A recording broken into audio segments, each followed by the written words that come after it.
Guys, je sais que vous vous posez des questions à savoir qu'est-ce que vous devez faire après le foot. Je vous le dis, l'immobilier, c'est le best. Devenir investisseur immobilier, c'est le best. Après tout, je suis votre grand frère. Je sais que je suis votre idole. So, je vais vous donner des conseils. Inquiétez-vous pas, gars. Inquiétez-vous. Il n'y a pas Maxime Victor là-bas?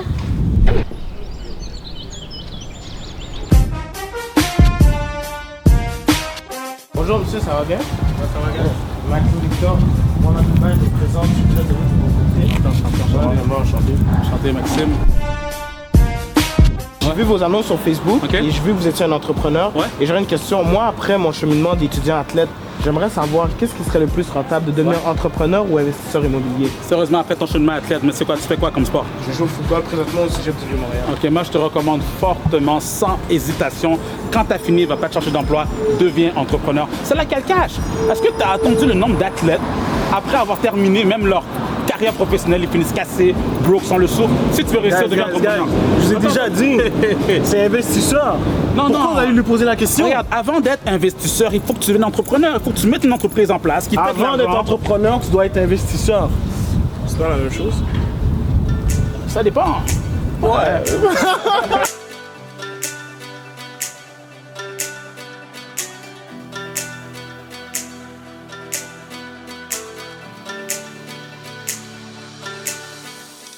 Alright guys, donc j'espère que vous avez aimé la belle petite mise en scène. Donc aujourd'hui j'ai la chance d'être avec Maxime Victor qui est entrepreneur, conférencier et tout nouvellement investisseur immobilier. Comment ça va Maxime? Toujours bien, toi, avec toi. Ça va super bien. Excellent. Donc la raison pourquoi on se rencontre aujourd'hui, j'ai la question qui revient toujours. Qu'est-ce qui est mieux entre être entrepreneur ou investisseur? C'est sûr que moi, j'ai un faible pour l'entrepreneuriat. C'est la raison pour laquelle je me suis lancé là-dedans. Mais à travers les années, ça fait quand même 17 ans que je suis en business. À travers les années, j'ai compris qu'on pouvait faire les deux. Et également aussi, pour certaines personnes, c'est mieux de mettre une entreprise en place, faire de l'argent et ensuite être investisseur. Et il y en a d'autres aussi qui commencent en étant investisseur. Ensuite, ils découvrent cette passion pour l'entrepreneuriat puis se lancent en business.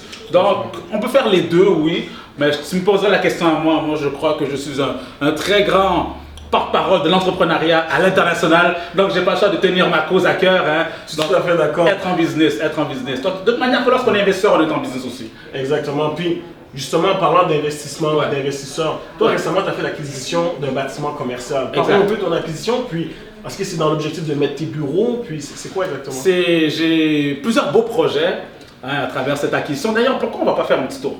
On va directement sur le terrain, comme ça je te le montre. Qu'est-ce que tu en penses? That's it. Here we go. Allons-y. On prend le tour ou le tour? La tienne. Non, la tienne. Arrête là. Ah, la tienne, mon ami. C'est comme ça.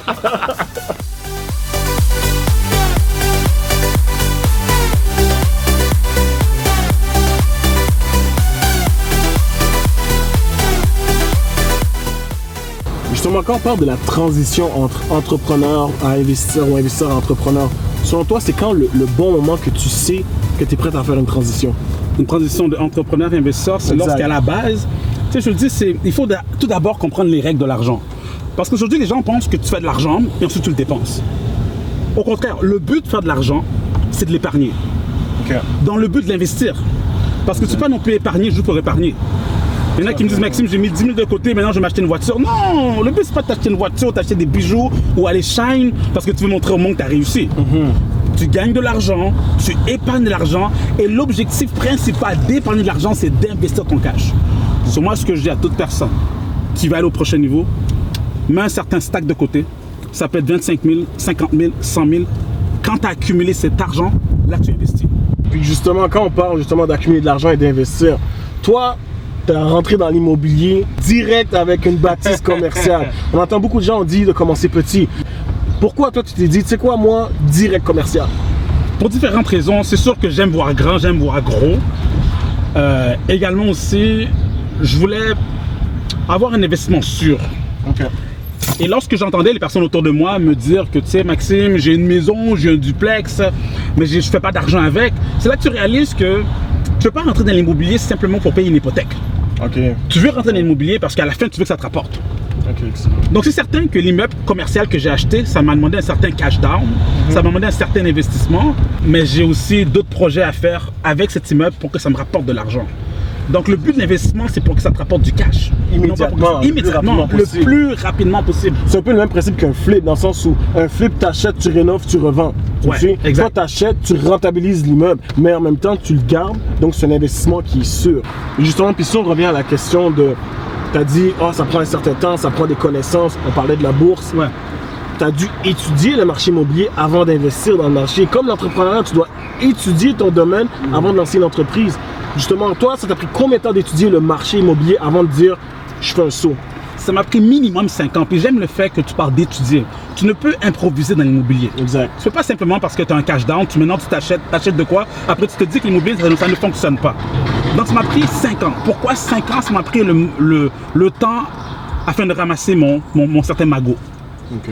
Donc, hein, ça m'a pris à un certain moment de ramasser mon cash down, mais durant ce moment-là, j'étudiais, je me formais, je lisais les livres, je suivais les formations, je parlais à des gens qui avaient plusieurs portes, qui me disaient, regarde Maxime, comment ça fonctionne. Donc c'est certain aussi, si tu te lances dans un domaine, que ce soit l'immobilier, en business ou dans n'importe quoi, tu écoutes les gens qui sont déjà là-dedans.